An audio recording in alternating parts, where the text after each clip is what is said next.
Hi everyone, this is Bella. Welcome back to my channel. If you're new, welcome. I'm a Jamaican living in Argentina and I'm sharing the Argentine culture with you.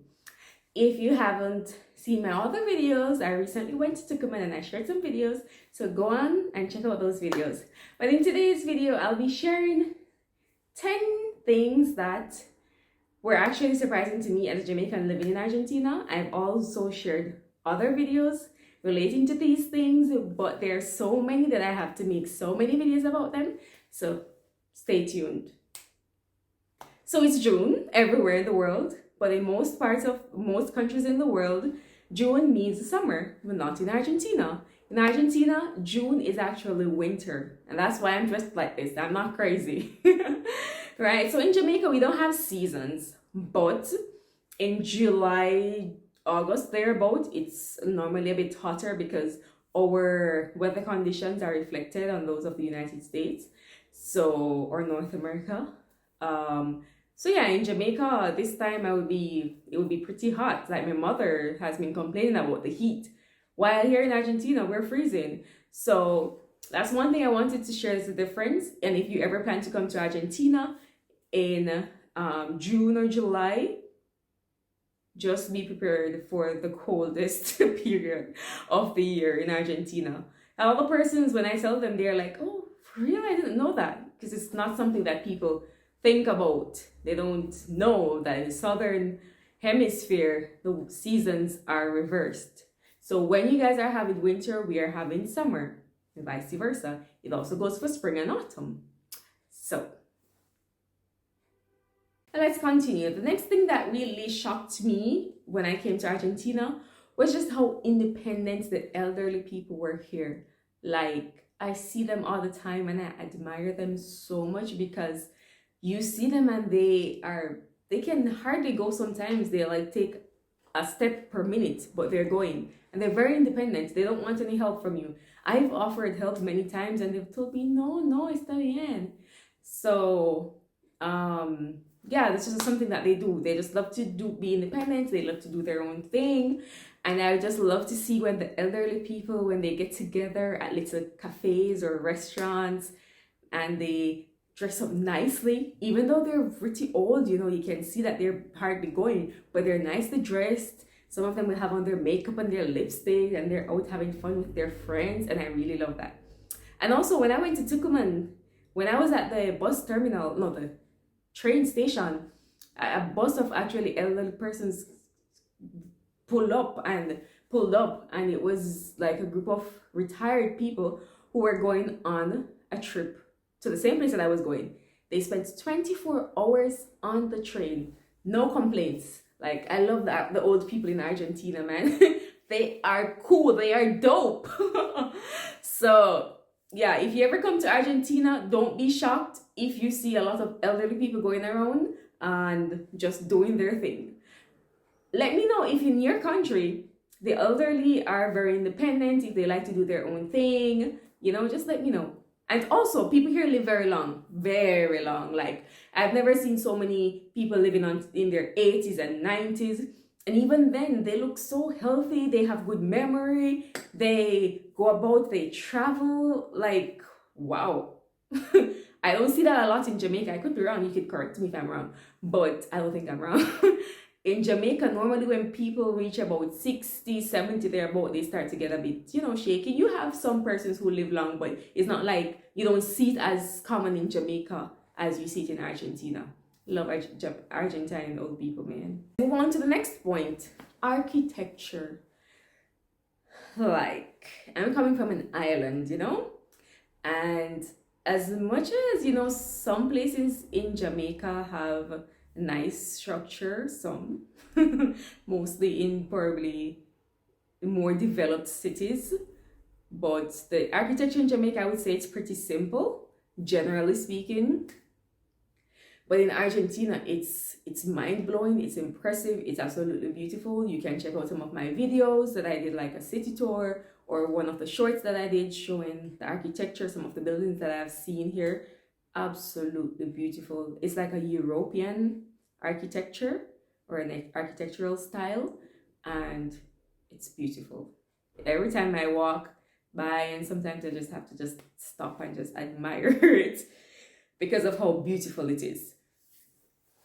And since we're talking about, architecture and, designs and all of that, I just want to go on to the next point, which is actually the fact that in Argentina, you have, in the city or in the central areas, you actually have, even though you have a lot of businesses, you also have apartment buildings or houses in the center. So here you'll have an apartment building, and then next to it you'll have a little grocery shop, and the next one will be apartment building, and beside that you have like a fruit store or stuff like that. And it was pretty rare for me because coming from Jamaica, you have the central area, and that's where you have just businesses all about. You have a few housing areas, but not central, a little bit on the outskirts a bit, or if you do have them within, they're not very obvious, not very seen. You have to go through a lane. I actually live in one of those areas in Jamaica. So but it's not very common because people don't normally live in the central area in Jamaica. You have the city where people live and they conduct their businesses, and then after that they take a taxi or they drive and they go home. But in Argentina, that's not the case. Like, you can literally live beside business areas, and I think that's probably like something that's common in more developed cities or countries, because I think that's probably how it is also in Europe and probably in the United States. If you're from any of those countries and that's how it is in your country, just let me know. I'm not crazy, but it was different for me because in Jamaica it's not like that, coming from a small island to a country like Argentina. Even though Argentina is not a first world country, but I think it does have a lot of characteristics of a first world country. So it would be like me living from Jamaican island to like a first world country person. Alright, so then let's move on to the next point, and that is the love for football. If you don't know, Maradona and Messi are from Argentina. I actually live in Messi's hometown, Rosario, and they're very popular football players, and that speaks a lot to how important football is in Argentina. Very important. They actually say that football is like a religion in Argentina. People, they follow it to the T. When they're even local matches, people go crazy. Like, whenever there are local matches, like, you will see just people dressed up in their jerseys, from the very poor to the very wealthy. They'll be dressed up in their jerseys and they'll be on the streets, walking towards the stadium and all of it. And as a result of that, Argentina has quite a number of stadiums, I think. In Rosario, there are, I think, 2, one for each main team. In Rosario, you have Newell's and you have Rosario Central. Those are the 2 main teams. And yeah, when there are matches, like, people, they dress up in their jerseys and they go out and they support and they make their cheers and they're like this, and it's just a whole thing. It's like a whole party going on at the football stadium. And then another thing too, I was here during the World Cup and my gosh, when Argentina is playing, or when Argentina was playing, the street would be completely empty. Like, people would go inside their homes, just to watch the match. And then when it's over, you just hear the cars start coming out, people start coming on the streets again because they have to watch the match. And when Argentina win, oh my gosh, that was a whole thing. Like, there's a monument, also go and watch that video, Monumento a la Bandera. They all went there and they celebrated. The buses were packed. But no, the drivers weren't collecting the bus fares at that moment. Everything was just free. People were just happy, driving about in their cars, honking. It was a big celebration. So I know you're gonna say, oh, but people celebrate like that all over the world. But no, in Argentina, they're like fanatics for football. When you come here, they're like, which team are you supporting? I'm like, I don't have one. They're like, no, you need to be supporting one, So it's a whole thing for them when football is going on. World Cup is coming up, and trust me, it's going to be a whole different vibe. Hopefully, I'll be able to capture it. Now, I'm going to go on to another topic. It's a sad topic, but, there's a very big difference as it relates to how it is commemorated in Jamaica and in Argentina, and it's the funeral services. So when someone dies in, I'm not even sure which one is more shocking because they're both extreme. So when someone dies in Argentina, apparently they have something that's called 24 horas de duelo, or 24 hours to actually mourn the death of the person. And then after that is like, that's it. So if you die in the morning, by the evening you're in a casket. Like, that was really shocking for me. Like, how is it that someone died in the morning and in the evening you're already having a service to celebrate them, like to send them off? Like, that's fast. Like, at least 3 days. Like, I don't know, that was really shocking for me. But that's how it is here. I think once you die and arrangements are being made, in a few hours you're at the funeral home. Funeral services are not held in churches like in Jamaica. So you're at the funeral home in a casket. Your family members, they come by. Maybe they have a priest come and say a few words. People cry. They come together, whoever is able to make it and to celebrate you. So if someone who is special to you is outside of the country, then forget it. They won't be able to do that, be a part of that service. And I think by the next day, you will be actually be buried. If I'm not speaking the correct thing, you can correct me, but that's my understanding of it. In Jamaica now, it's a whole thing. You die, right? First of all, people who are living outside of the country find out first before the people who actually live in the country. People start calling up each other, you know, it's a whole thing. People who live abroad start making preparations to come to the country, you know, to visit, start making funeral arrangements. You have to go and register the person. You have to go to the funeral home, get pictures together of all the family members, make up this thing that they call funeral program that shows the picture of the person when they were born, when they died, pictures of them with their family members, the whole order of the program. It's a whole thing. You have preaching, remembrance, singing, scripture reading, memory, eulogy, and the whole works. And yeah, so while you're doing that, in Jamaica, you also have something that's called a 99th, or we call it dead yard, where sometimes it's done like the day before the funeral, or some people do it like a week before, where people, every night you keep something. It's like this is what we call a 99th in Jamaica, or a wake, or a dead yard. And they play music, they eat food, men play dominoes, you know, it's just that vibe. People dance and stuff like that. It's a whole celebration. And in Jamaica, it could take up to, like, okay, it depends. Like, some people get buried earlier than others, but I think the average time for all of that to be done is a month. So people take a month after, it's normally a month after a person dies that they're actually buried. That's average. I've known people who have been dead for like 5 months before they actually had a funeral service for them. And that was in a period where, you know, they didn't have enough pathologists, and also depends on how you die. Some of them require more time than others to actually get the program together. But because in Jamaica it's a whole thing, it takes more time. But in Argentina, 24 hours. In Jamaica, a month. Let me know, how long does it take for someone to be buried in your country? Let's go on to happier moments, weddings. So I think weddings in Jamaica are a bit more the typical of how weddings are in the rest of the world. You get engaged, you make out a little ticket or whatever invitation, you send it out to people, giving them the information, all of that. You go to different places to pay someone to cook the food. You pay for the venue. You know, you also organize the church. You purchase a decoration for the church, stuff like that. You have your bridesmaids, your groomsmen, and the whole works. And you have two different, you know, you get married in one place, and then you have the reception at another place, or give it at the same place, or you go to a hotel and do it, and all the works. Now,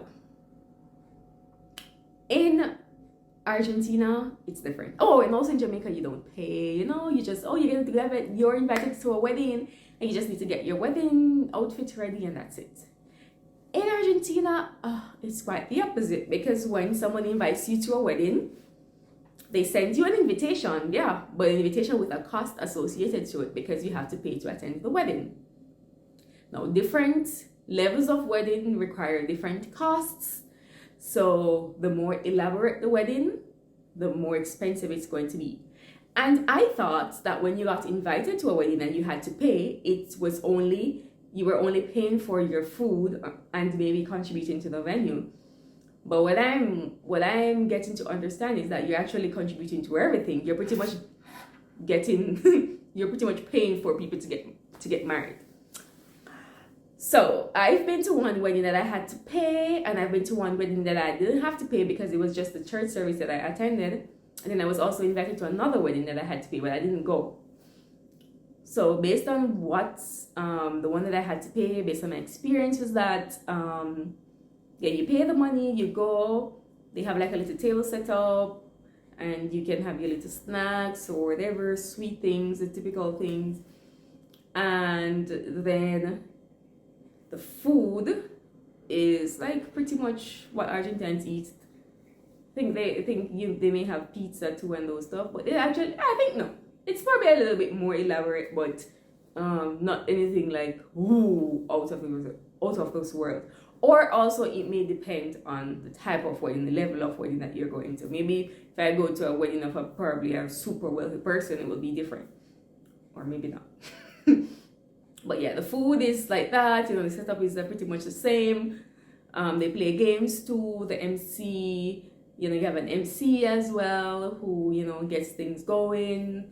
People sing and stuff like that. I think the reception is probably pretty much a similar vibe. But the thing that's different too is that I've never seen them with bridesmaids or groomsmen or maid of honor or anything like that, or best man or flower girl. No, I don't recall. Well, I think at one of the weddings they had a ring bearer. What they call the little boys that bring up the ring. They had that person, but that was it. You don't have like a whole bridal party going like we do in Jamaica. And I think normally the wedding ceremony is held the same place that the reception is being held.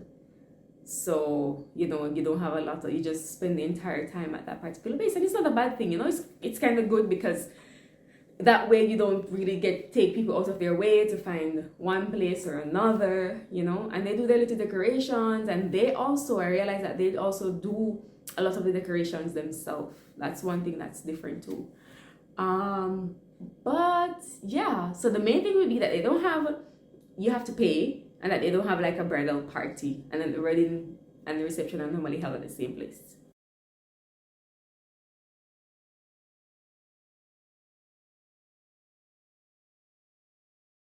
Now on to the next point is natural disasters. Now, in Jamaica, we have storms and we have floods. What else do we normally have? Mostly that. We normally have hurricanes. You have to, when you hear that a hurricane is coming in Jamaica, you have to, what we call, batten down your windows. Like you get a piece of board and you close them off, or some people put tape just in case the glass breaks, it doesn't shatter.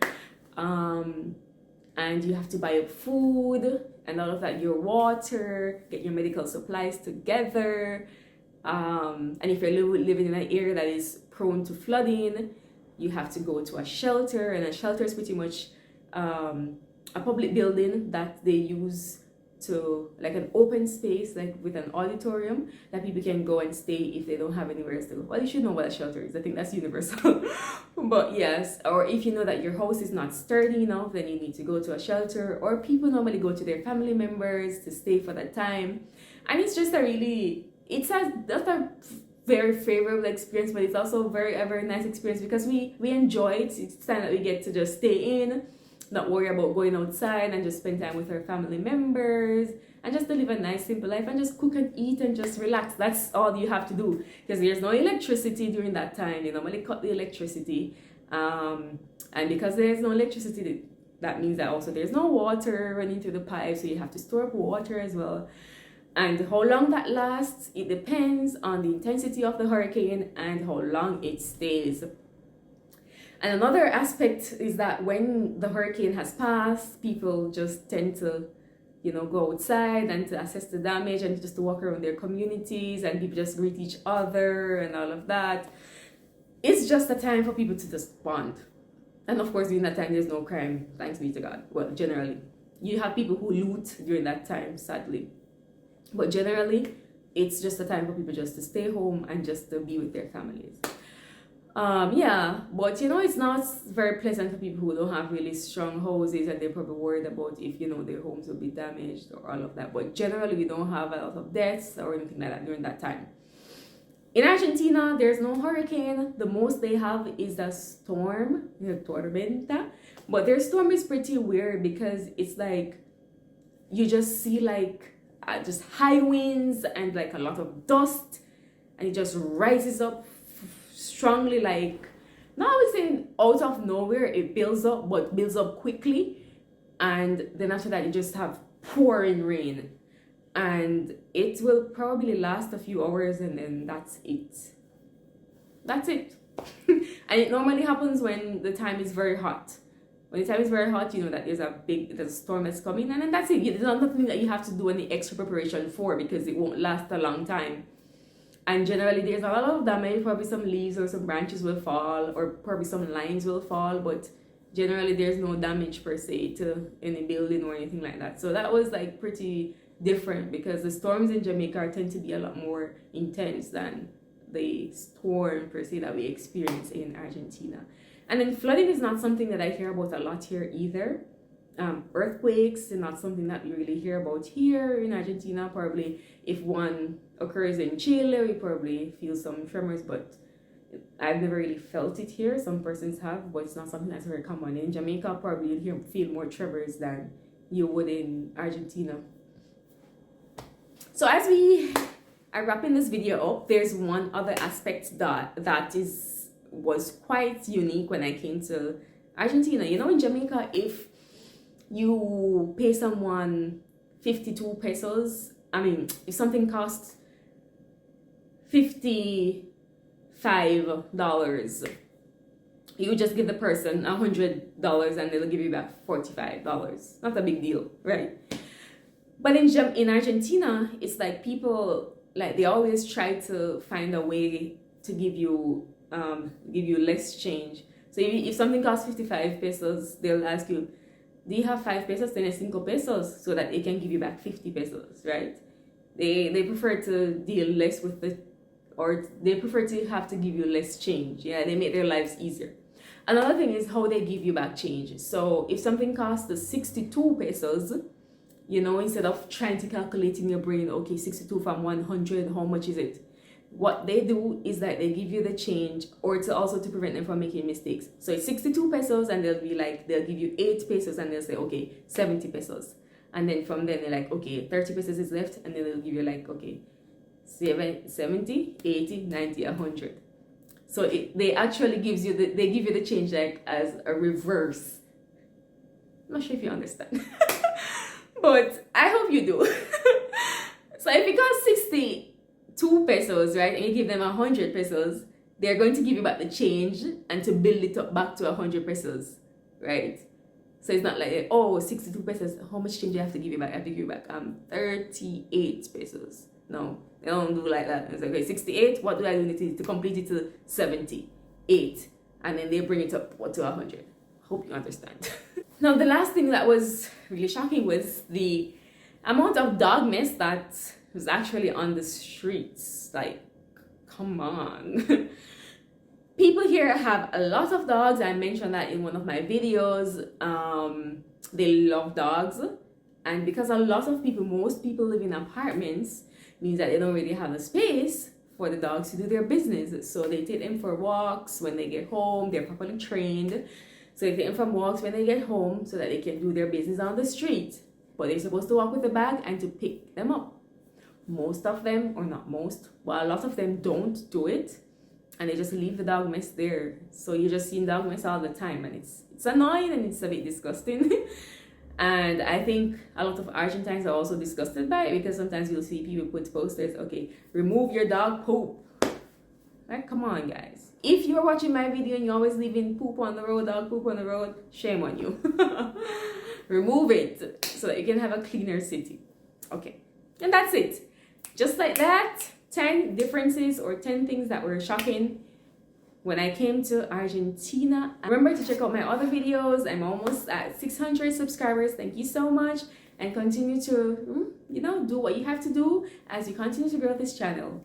Do have a wonderful time, a wonderful life, and I'll see you. Bye-bye.